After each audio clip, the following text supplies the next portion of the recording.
Luke 1:1-113 is a foundational passage for understanding Christian prayer. Here are 7 reasons to convey its importance. Jesus models and teaches prayer. The passage begins with a disciple observing Jesus praying and then asking, "Lord, teach us to pray." This highlights that prayer is not merely an innate ability, but something that can be learned and cultivated, and that Jesus himself was a model of consistent prayer. His willingness to teach demonstrates the accessibility of prayer to all. The Lord's Prayer as a template.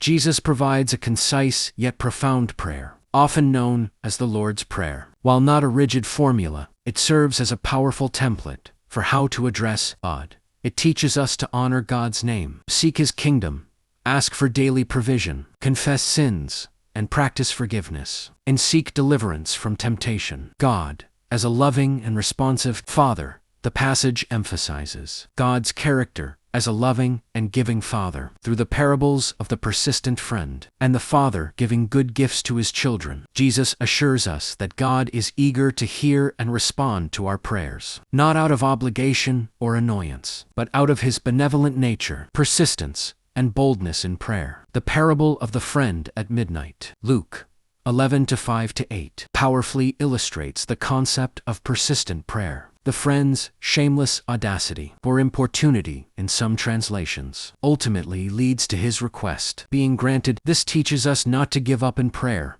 even when answers seem delayed. The promise of ask, seek, knock. Verses 9-10, the well-known encouragement to ask, and it will be given to you. Seek, and you will find. Knock, and it will be opened to you. This is a direct invitation to engage in earnest and active prayer, with the assurance that God will respond to those who genuinely reach out to Him. The gift of the Holy Spirit. The climax of the passage, Luke 11:13, reveals the ultimate good gift. God desires to give the Holy Spirit. This signifies that the primary answer to our prayers, and indeed the best gift we can receive, is not always material or circumstantial, but the empowering presence of God's Spirit within us, guiding, comforting, and enabling us. Prayer as relationship and trust. Underlying all these points is the profound idea that prayer is about developing a relationship of trust and dependence on God.